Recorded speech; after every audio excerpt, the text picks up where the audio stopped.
Emily Pearson Ryan, who is our speaker for tonight. She's also our amazing board treasurer.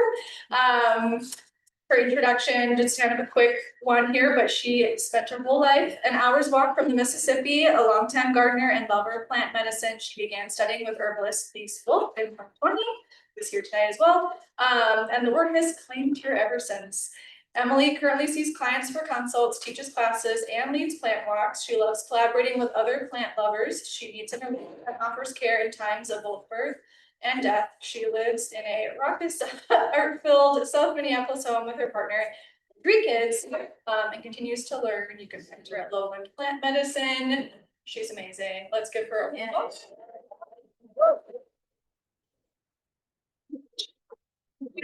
This is too short. I would prefer to be here. Is that okay? Great. I like month after month, we've been in this space since February, month after month.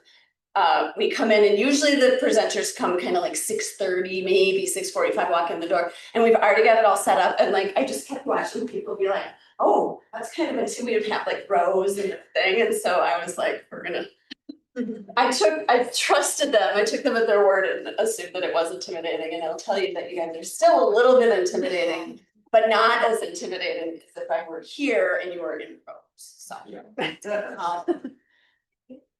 So, I'm gonna just start today with, there are 4 plants that I'm gonna pass around and invite people to take the first 3 drops, just like 2 drops of. And the way that I would ask you to do it is to open, it'll be open, pass it gently open around. Just put 2 drops on the hand there and lick it. And our the first one that's going around is borage. And I got the first drops because so maybe they can like zigzag here and then zigzag.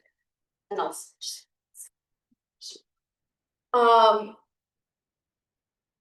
I'm not gonna say, well, I'll introduce borage. I don't have many slides. That was something else I learned from watching the previous presenters, and because I don't have many slides and could have presented without them, all the tech worked really smoothly today. When it's like critical, they won't, but I just have some images because I wanted to have the plants that were sampling. Here with us in the first is borage. This is the only non-stock photo. I'm not a big photo taker, but my partner took this one up from kind of underneath these beautiful little flowers. And borage, I mean, there's what there is to say about borage in terms of this topic today, is that people use borage, like the shorthand, right? Like the quick and dirty is that borage is for courage. Borage, like historically got used to make a nepenthe, which is like a infused wine, which was actually a grief remedy, historically, kind of mythically, for forgetting, like for taking a kind of a stepping out of the grief. And I read this description like sometime in the past year, and I can't find it again. I read it on the internet, on a blog that somebody had, but they talked about borage being, and I'm paraphrasing, but it really struck me.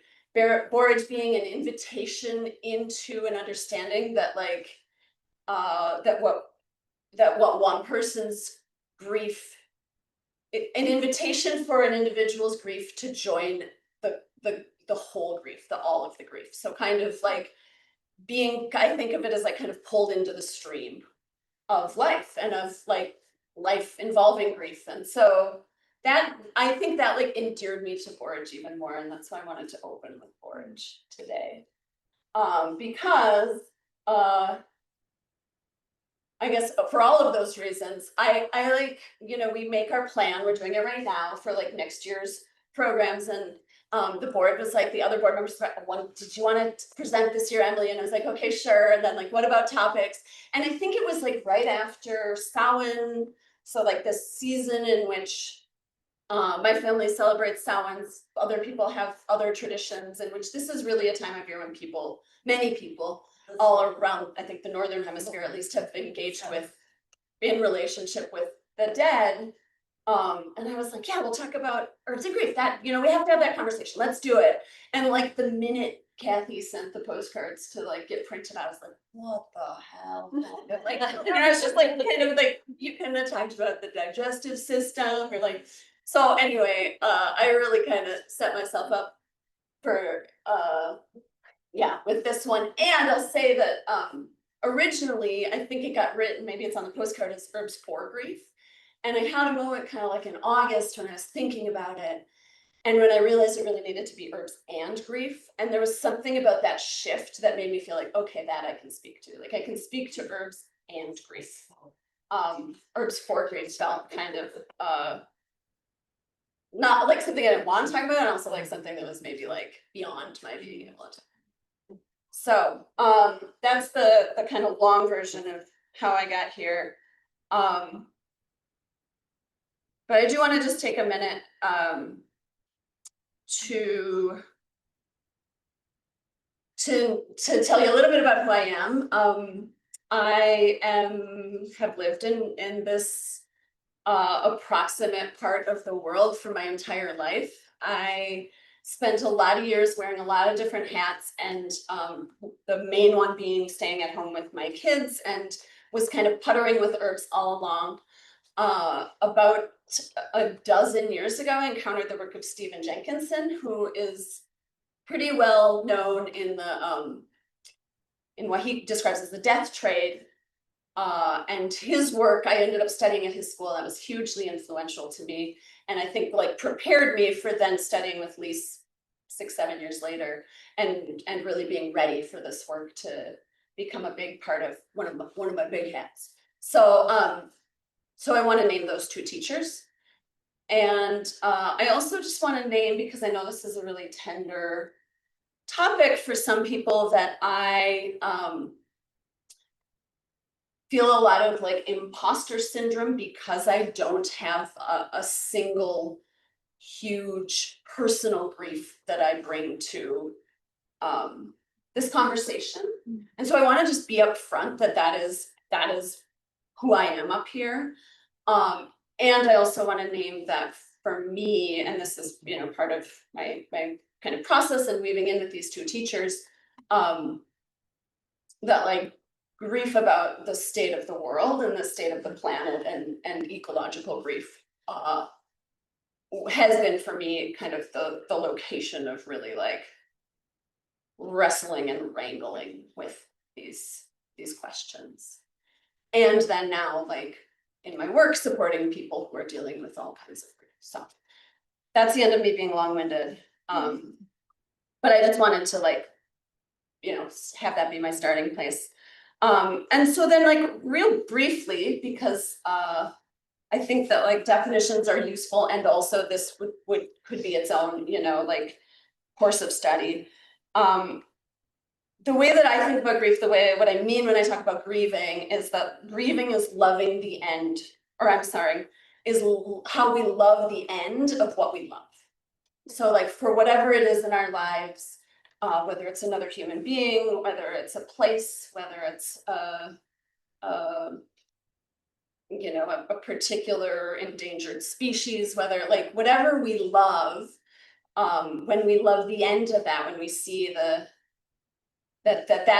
like this too shall pass, including this thing that we love, that's what I'm talking about when I'm talking about grief, or that's one of the kind of straightest ways for me to like having an understanding of it. And actually this says it better, and I could have just slipped to slide number 2, that grief is an acute state of awareness in which the fragility of the world reveals itself. And so, you know, one thing I want to say is like not a problem to be solved, right? Like, it's a part of being alive in the world, is like encountering grief. And we live in a time and a place where like grief gets set into a very particular realm of like pets. Like there's kind of broad cultural acceptance that we grieve when pets die, obviously when other humans die. You know, like divorce gets a little you know, but like we have a really narrow window for where we want uh to allow grief to live. Um, and so then it gets pathologized, right? It becomes a problem to solve. Uh, yeah. So as people who use herbs and people who we use herbs for ourselves and for each other and for our communities, our families, maybe our clients, um, I think for me, it's been really helpful uh, to have a broader definition of where grief can be, to like be watching for grief broadly, and then also not to assume that grief is the kind of primary problem, I guess. How's my volume? We good? Okay. So again, when would we be seeing? Again, I'm kind of like wanting to, well, what I'm struggling with right now is that like, again, how I think about this as a practitioner, how I think about this as a friend, how I think about this as a community member, like there's nuance within it. So I just want to name that. And if I'm looking or like supporting people in any of those roles, things that might like be occasions for intensified grief or intensified grieving would be like the obvious things, the things that again fit that kind of narrow cultural definition, like a death of a loved one, an illness or a disability, loss of home, livelihood, partnership, fertility and pregnancy loss. These are all like acute events or acute kind of circumstances that can really like bring grief into the forefront of somebody's experience of life. But also, you know, any transition carries, like, you can't go from one thing to another without there being an end of a thing. And so people like new parents experience grief. Adolescence is an occasion for like so much grief for so many young people. And I want to just, as an aside, say, especially right now. Similarly, like elderhood and menopause can be occasions for grief. And then really like any disruption that isn't personal, right? So social or community shifts, you know, something like a kid's school closing or a pandemic or like a brutal murder in your neighborhood, like all of these things that happen around us can really engage different people in different ways with grief. And then the thing that I think, again, to like, I wanted to draw attention to as herbalists or as people who have this interest in offering plants for healing, is that a lot of times, like in my practice, I see this a lot. Grief is not a primary complaint, you know, and I like keep thinking of like, this is kind of an amalgam of an example, but like someone who comes in and you're like, okay, well, when did the, you know, IBS symptoms worsen? And they're like, oh, you know, I guess it must have been July because I was in California after my mom died. And then, you know, I just started getting diarrhea all the time. You know, and like the mom dying is in the story, right? But it isn't the story. And so I think a lot of times,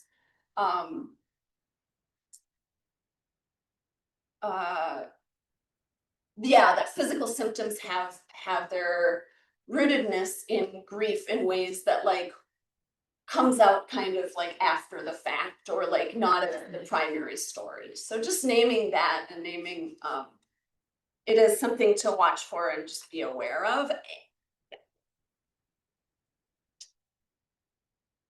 So that's all I have about just like grief in general, which is the hard part.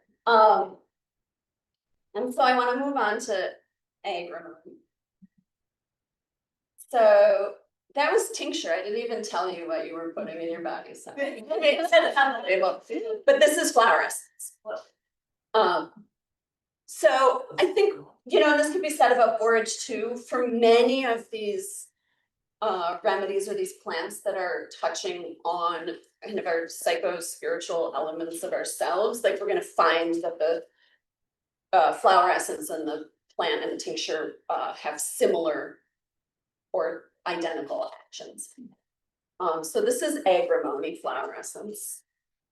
And same story, just different plant and different preparation. So this is in a base of brandy and water. Was the borage and vodka? Borage was in vodka, thank you, yeah.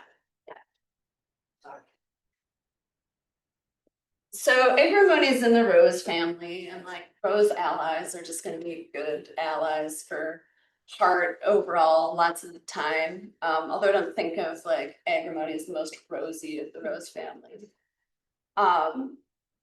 Agrimony is astringent and analgesic, so pain killing, right? And I think like I'll get into this a little bit, but people in acute grief like feel that pain in their bodies.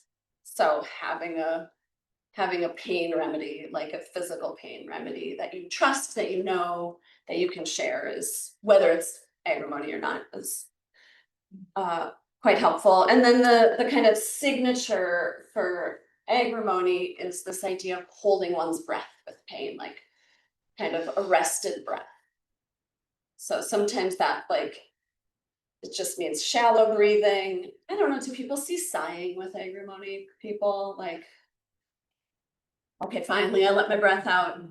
And then also just like kind of the facade of cheerfulness. So the flower essence in particular is for or promoting emotional honesty, or like a willingness to just be straight about what's in front of one's or what one's dealing with, instead of trying to like always be fine.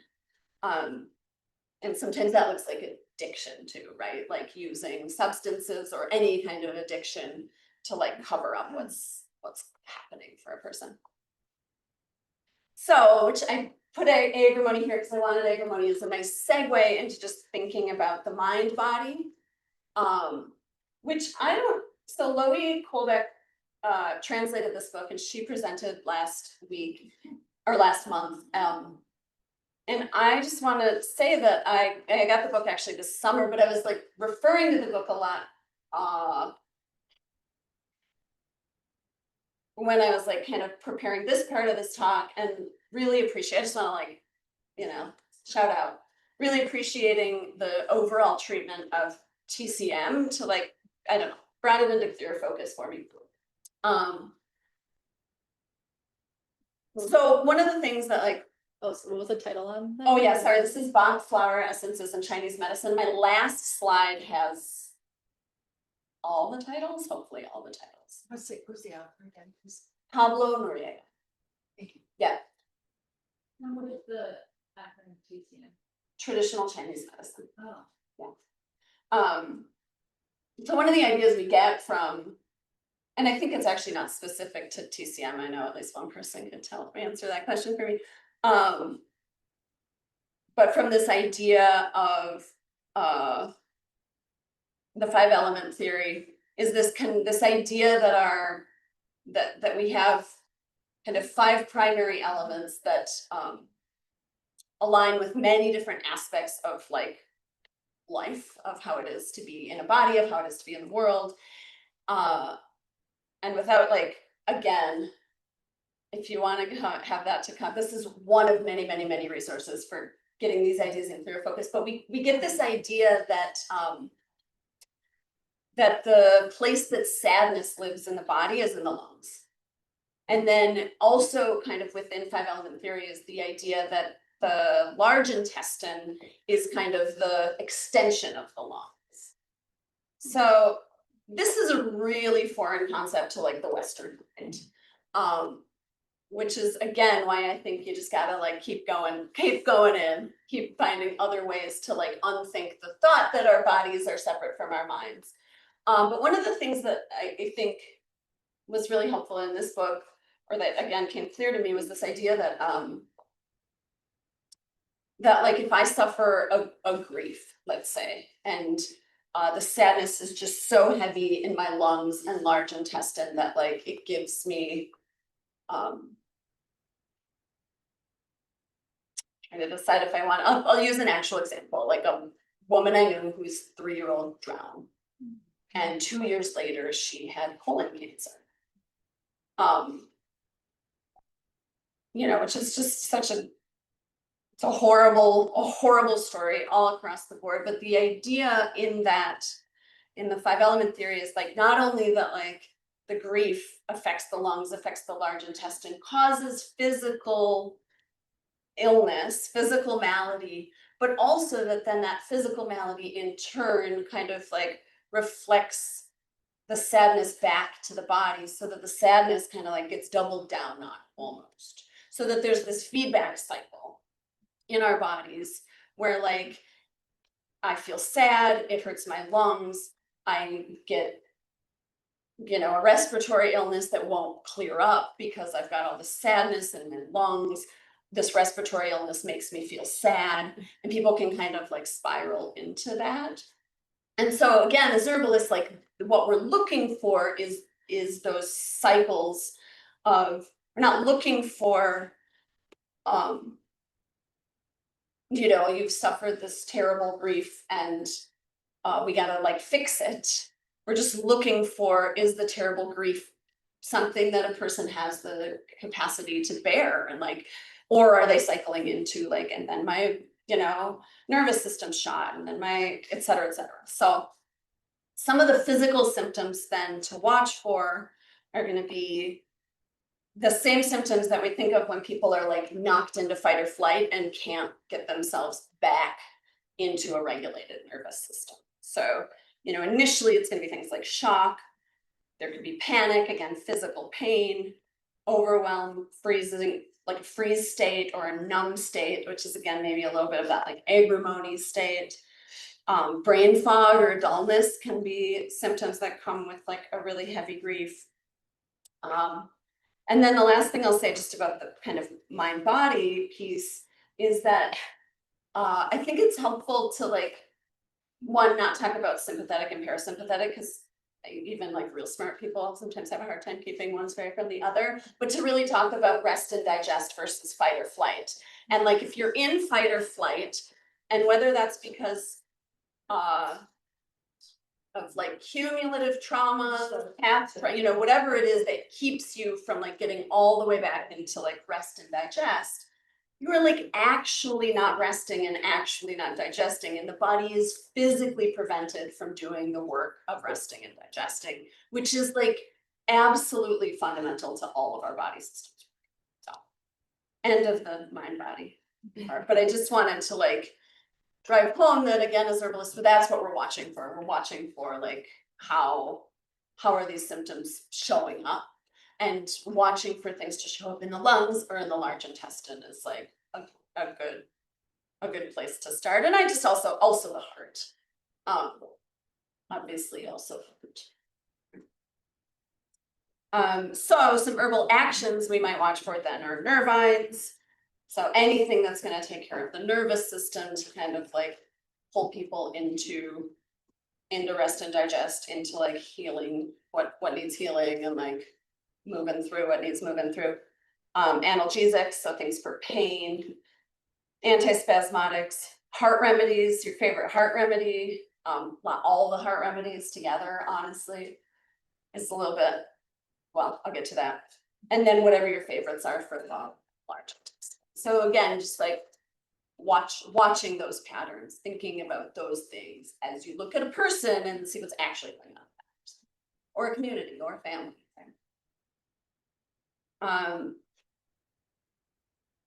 So along those lines, the third thing I'm going to pass around is this rose heart elixir. It is not only rose.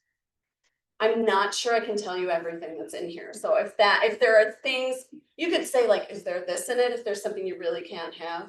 But I apologize for not having a complete ingredient list. I'm pretty sure there's linden in there. There's probably some hawthorn. Anyway, that one's going around. But I think this kind of gets me into like thinking about the thing I wanted to.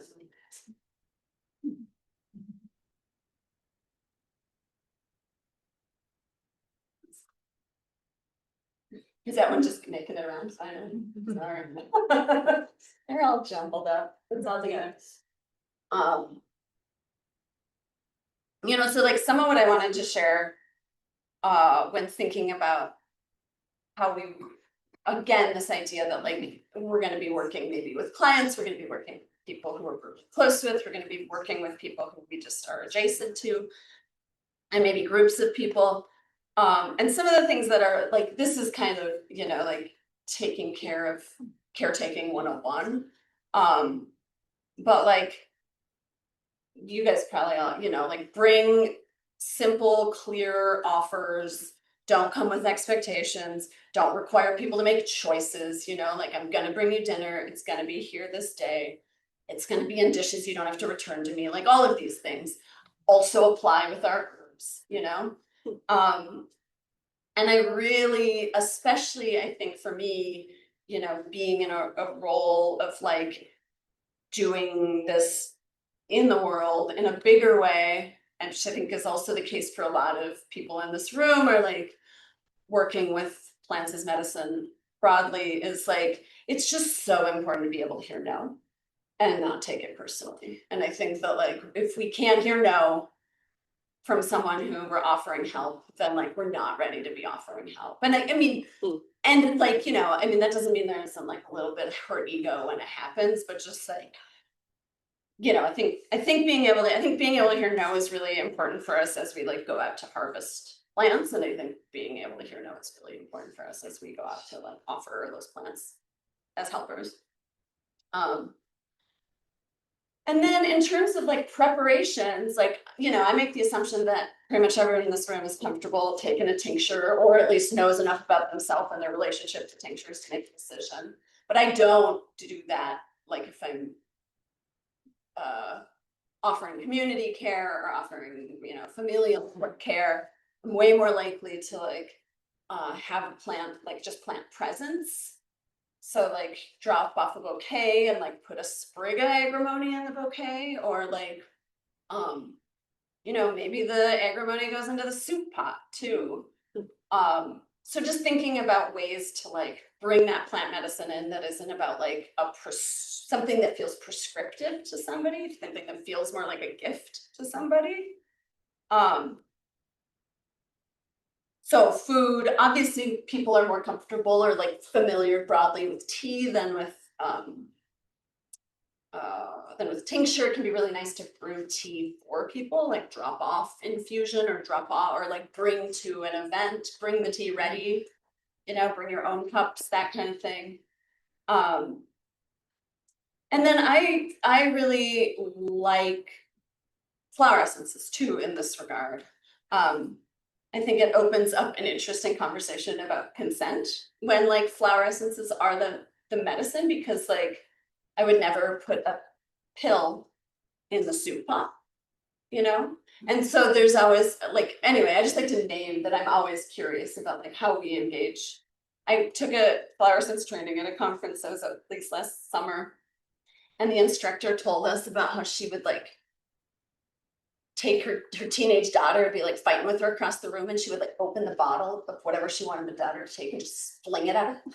You know, so I'm like, that's in the world. But anyway, I just like to be in that conversation because like, Did it work? I think, yeah, you know, she seemed to have success, yeah. I think a new problem arose.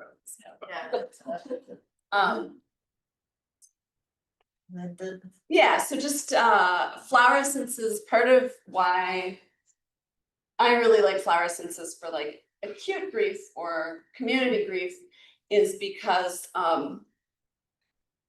they're just generally considered safe by allopathic medicine. And so it's really it can be really convenient, especially if somebody's in a medical crisis, to not have to wonder about, are you doing something that somebody's like, that a medical doctor is going to be uncomfortable with, or that's going to be in conflict.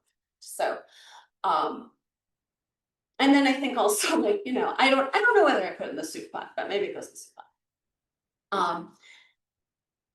So yeah, those considerations, like what's accessible, what can people handle, you know? And I think also to that end, I like working with simples, like I was very much trained to work with simples to keep the bottles separate so that like if it's time to drop that one, we can still keep going with the other two. Also to just get to know plants as individuals. And when somebody's having like in crisis, that's probably the only, I will occasionally blend for that moment because it might just be that like having one bottle versus 3 bottles might just be the difference between somebody getting that remedy in them and not. Yeah. And then one other thing I think to consider for grief is smell and scent. And this is again like kind of like the very limits of my understanding of brain science, but like our nose, our sensory, what do we call them? Olfactory sensors, thank you, go straight to the limbic system, right? Like they don't take the same path to the brain, so they go straight to the memory. Amygdala. What else is in there? Emotional. Memory, emotional, yeah. So so a couple of things happen when somebody who's like maybe in intense fight or flight, or not intense, but just like chronic fight or flight, smells something. One, whatever the smell they're smelling is, like, has its own effect, you know, like if you're smelling a plant that has volatile oils, like those volatile oils have their own impact. And that part of the brain, the limbic system, is activated. And so if somebody's like existing in their reptilian brain because they're in crisis, then like being pulled into another part of the brain, like having the focus go into the other part of the brain can be helpful. And also just like, it's a really easy way to convince someone to take a deep breath. So yeah, I enjoy and appreciate like fresh plant material. And again, like can just be, you know, like years ago, we had a friend whose baby was in the hospital with getting a heart transplant, and she's strong and well now, but she was 7 months old. And I think without really thinking about this, but it's coming to me now, like I dropped off some, I think it was lavender, I think just like a sprig of lavender. And she was also, because she was in this intense medical situation, having a lot of like sensory, you know, she had this heart that had been hurting her for all of her 7 months, and then now was having this like really intense sensory experience. So, you know, she was getting a lot of PT and OT. And I dropped at this lavender, kind of not thinking much of it. It was like what was there, but then later on saw photos that they posted on like the Caring Bridge, and the baby was holding that lavender. And we felt like that really, you know, it was again, it was like a bouquet, right? It was just like I just dropped off flowers, but then the flowers became not only like the sensory experience, but also the scent experience. So it was real sweet kind of after the fact to realize that that lavender had made its way in.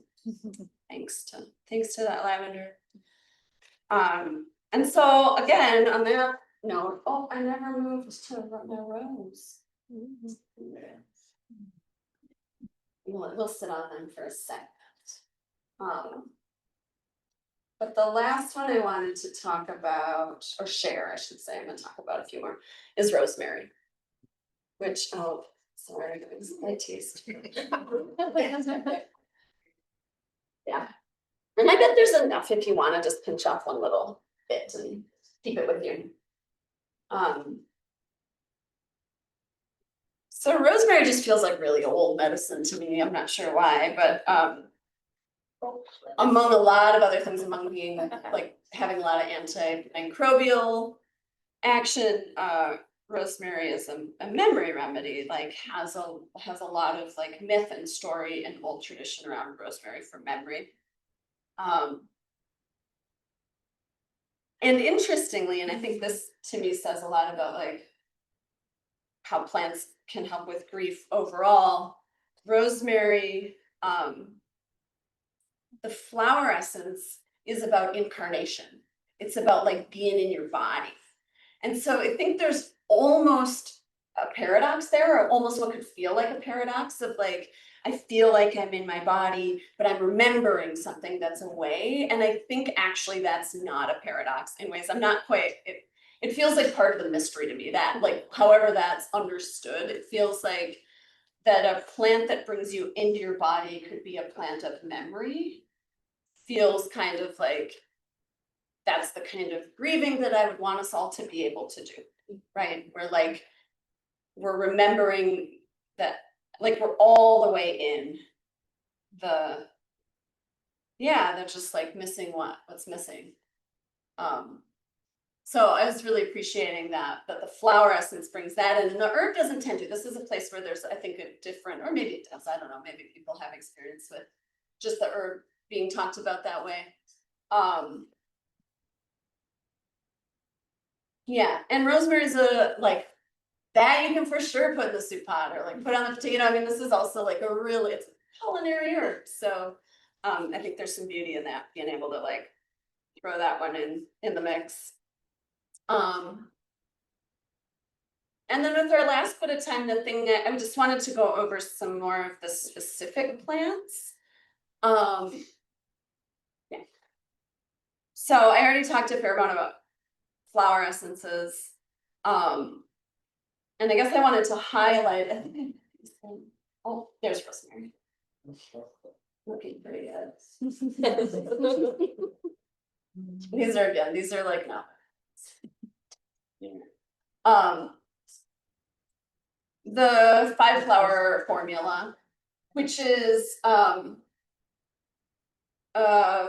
flower essences formulated, 5 of the Bach series of flower essences formulated by Dr. Bach way back when.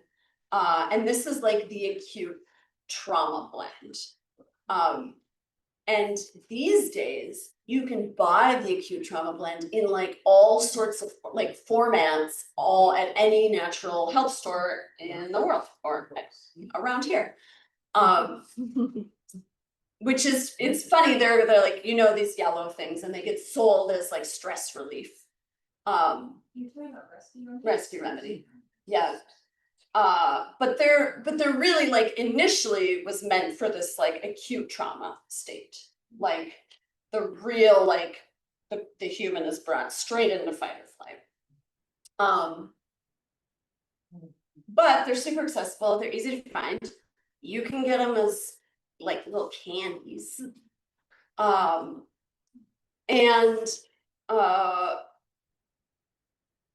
I think as a like first aid remedy, I find it to be very accessible. Again, like no interference with medical situations, which is really helpful. Yeah, I'm an advocate for it. I'm an advocate for having it around, like just keeping it in a purse just in case. And I sometimes struggle with flower essences because I think they it can be hard to engage with the, like, especially because so much of the foundation of flower essences is about the bot kit or like other kits from other bioregions. Like personally, it's like I have a hard time learning a remedy that's a plant that I don't know, and just for that reason I put these guys up, because I do find this remedy really helpful and I don't know these plants that well, so I wanted to just like add an extra slider there and there. So the 5 in the 5-flower formula are impatience, which is for impatience or irritation, rock rose for deep fear, terror, panic, Star of Bethlehem just for shock or trauma, including old trauma, including generational trauma, including trauma you don't know whose it is or where it came from, but you got it. And needing the support of the spiritual world. And then the 4th and 5th are cherry plum, which is fear of losing control or breakdown, desperation, and clematis for avoiding the present or daydreaming. And so I think 1, like it's everywhere, it's useful, I recommend it. But 2, it's also useful to see it broken down and like think about how a formula of flower essences begins to like touch on a whole person. And also, you know, along this question of like, yeah, I won't talk about consent again. But I do think, I want. I do think that like, you know, there's some flower essences that, sometimes they stir stuff up, right? So like, I would probably, I'm not gonna put Star Beth in the soup pot. You know, I'm gonna take care with some of them, and anyway, I'm done, now I'm done talking about that. I wanted to also, though, I'm gonna move us in, we'll go back to. Name that like for all of us encountering or like working with people during times of crisis or intense grief, like cannabis will be there these days. Cannabis, because cannabis is legal, will be there. And I don't work with cannabis personally. I got nothing against cannabis. But like, I just think it's a useful, you know, like the number of times that like I'm sitting with somebody and they're telling me about a like significant loss that's happened recently, and then it's like, well, how's your sleep? And they're like, well, I take a gummy.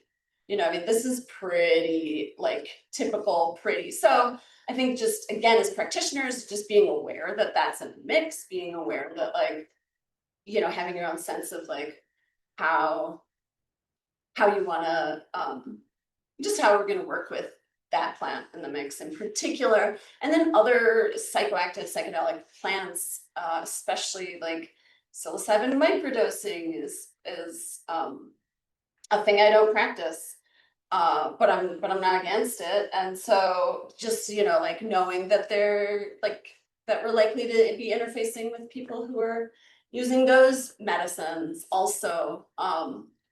And then I think specifically around death and dying, there tends to be like a lot of interest in other kind of like, I guess I just always want to say heavy hitting remedies, you know, things like ghost pipe or things like datura.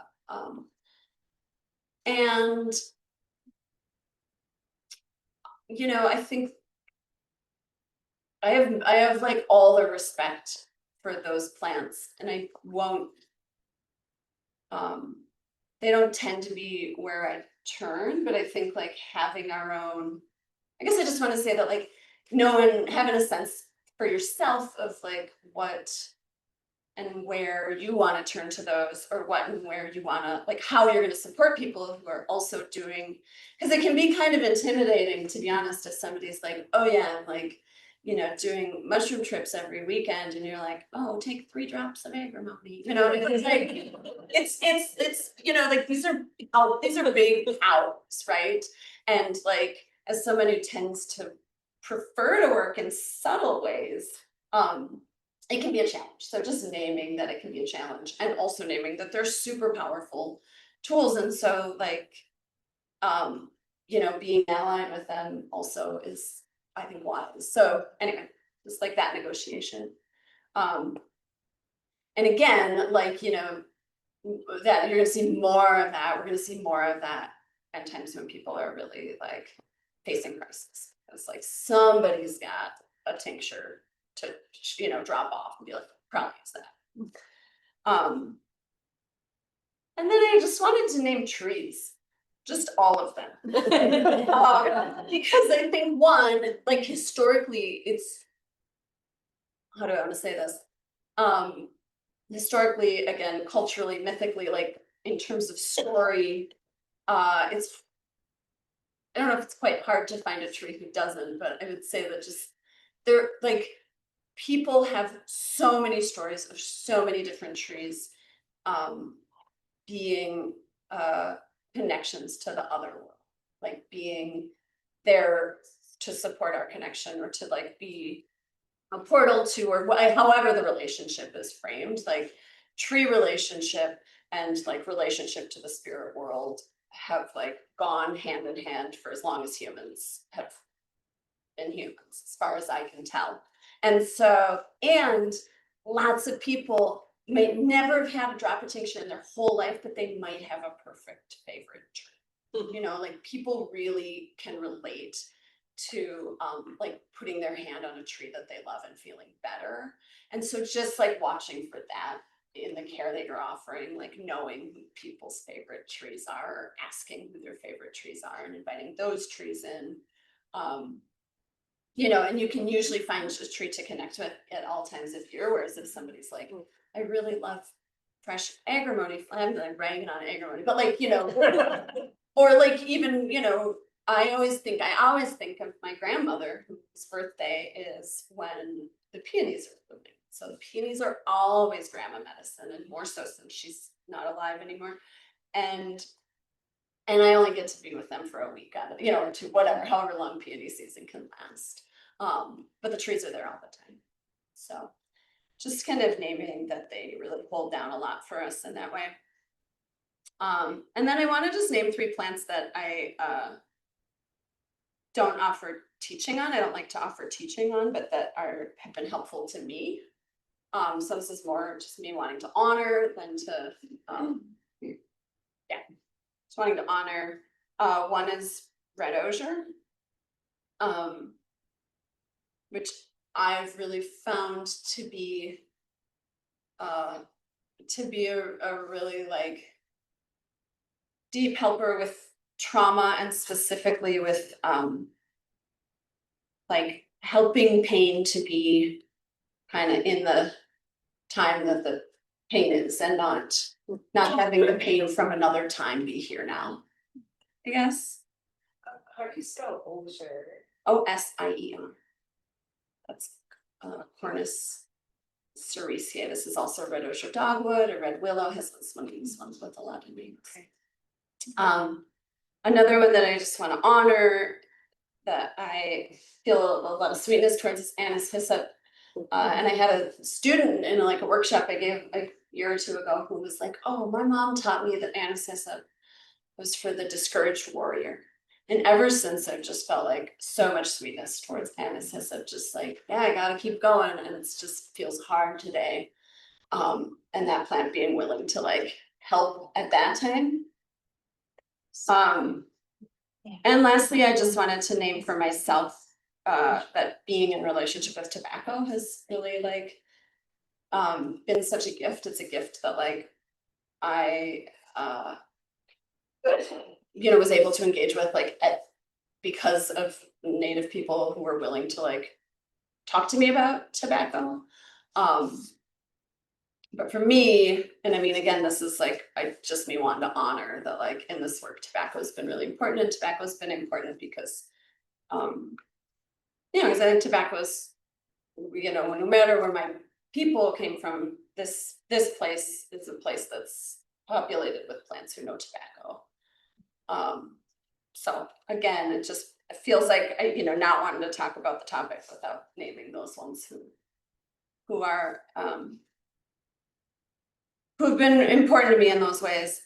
And then like to conclude, I think I just want to say like, and so for you, that's gonna be somebody else, or it might be the same ones, but it'll be your, that I think, I remember kind of years ago being asked like, well, what plants are for grief? This just kind of general, what plants are for grief question, which is, I think probably felt at the time more like a kind of answerable thing. And now I'm just like, that's ridiculous. But like the plants that were already in relationship are the plants who will support us with grief. And so ultimately that is all of them. They will all support us in grief. And again, like, for me, that's just, it's gonna be peonies. It will always, like, peonies will always be my grandmother here with me. And it could be ripe tomatoes, it could be potatoes, it could be, it doesn't, I think the kind of like heart of the answer to that question for me has always been like, oh, it really is all of them. So I wanted to kind of just end with encouraging and inviting, people to feel confident and assured and maybe curious and encouraged to like trust the plant that shows up when needed. And that's all I got. I do have one quote that I'll leave up but won't read. And then if anybody's interested afterwards, I'll shift over. These are just the books that I brought along and that have been helpful to me recently and not so recently around this topic. Any Yeah. questions? Should I read it? And then we just be done with him. This comes from Stephen Jenkins, and there's a documentary about him, and he's quoted in it, and he said, grief is not a feeling, grief's not how you feel, grief's what you do. Grief is a skill. And the twin of grief as a skill of life is the skill of being able to praise or love life. Which means wherever you find one authentically done, the other is very close at hand. Grief and the praise of life side by side, the honored guests, room at the head table. And they're toasting you, grief and the ability to love life. They're clinking their glasses and toasting the living. So here's to your health. Until the time comes, we come to get you. Live well. Very well said. Again, that's if you're reference.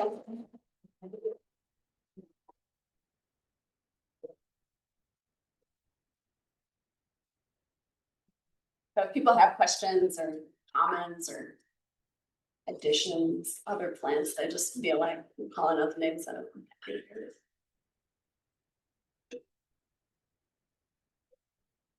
Just love the idea of a plan that's already a friend. And give it all an accessible really. And I want to say when you were talking about. If somebody's doing something as intense as some sort of psychedelic, assisted therapy or something that is just a little drop something like, I just wanna say, like, I don't believe in that, like, I think at all, like, I just think that the drop is the drop. The trip is the trip, it's, we have to think that because like nothing seems possible, you know? Yeah, thanks. So, I don't know, I just, especially with herbalist too, because I feel like it's been so minimized. Like it's enough. Yeah, I think it's important. You put it in the same category as anything. That is helpful. Thanks.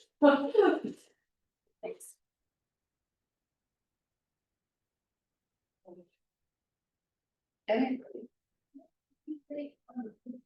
Add more to your community, and if you can,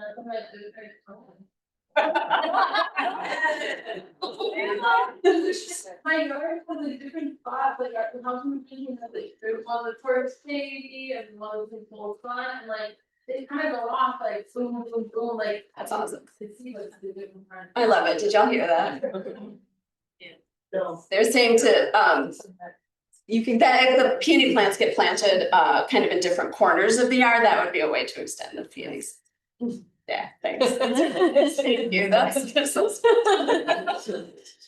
And thanks to you too, Cole. I really like, yeah.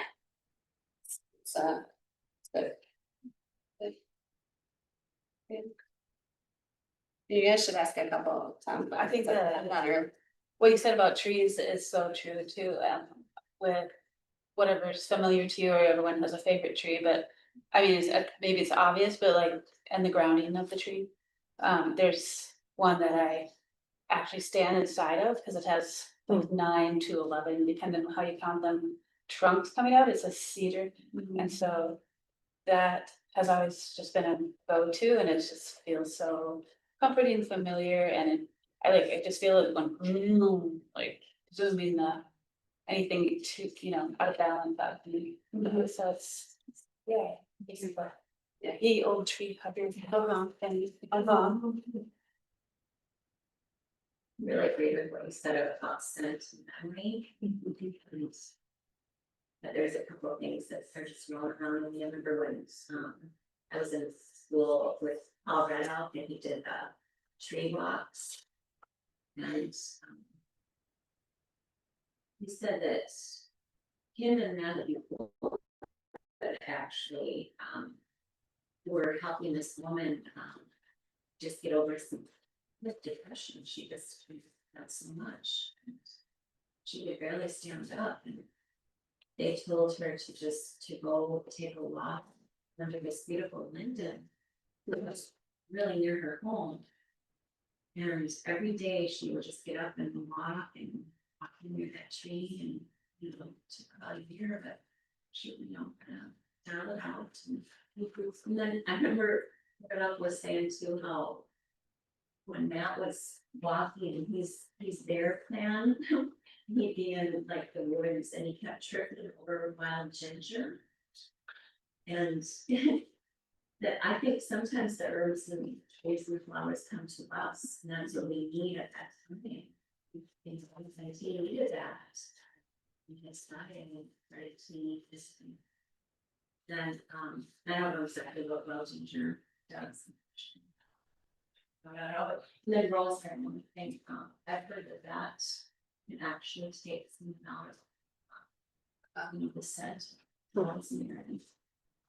It's these plants are made. In Genesis it says the plants and flowers of the earth and heaven. I just agree with it. I feel really thankful for the accept too. I think so. Could you write, or what could you write down? Could you say more about, because I wrote down addiction with the star and a circle around it, and you were talking about agrimony, Uh-huh. and I can't remember what exactly I was trying to make myself remember. Could you? Yeah, just that sometimes a person might be using like an addiction as the way of covering the feelings, like if it's, and maybe I think really just that. I mean, I could say more, but I would maybe like get less accurate. Yeah, that just sometimes it's an addictive pattern. Like that's how that's the tool that's being used to like not feel the feelings. And then it still might look like, yeah, I feel great. Like, yeah, it was hard, but I'm feeling good. And I had 5 drinks yesterday and I'm 6 today. So that's sort of, yeah. It's interesting, studying the cat. When I was studying the cat, we like to come up with these little juicy phrases for each plant that we told us about. The phrase you always had for everyone was, it's for people who are torturedly cheerful. And the addition part of that is like just trying to like hide behind this mask of fine, but inside you just want to call it with the attraction to work for that. And we just need something to just like just need to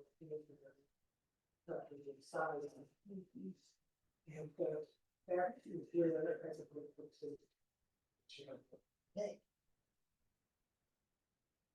I'll maybe add one more thing just because I didn't speak to this before, but this is less about agrimony and maybe more about something I think about more with Rose, but there's also something to beauty, like there's something to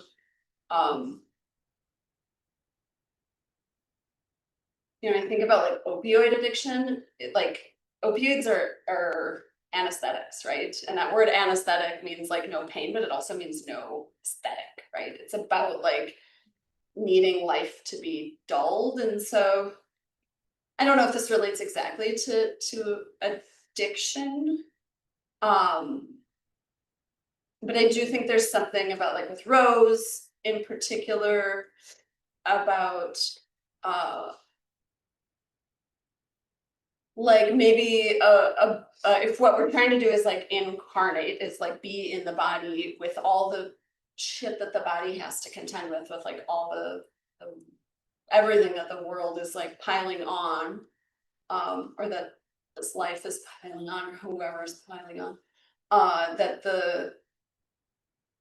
like being able to see beauty would be like a beginning to like coming into like being in it,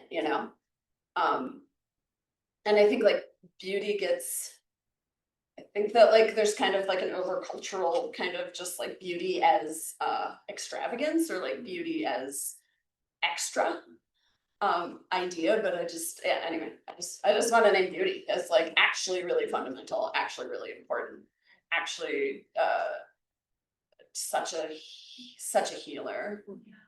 And like I don't think any of this gets done without people connecting with like how, knowing how to see beauty in the world. Go see Iris for. Mhm. For one of the people who's lost, just. aching.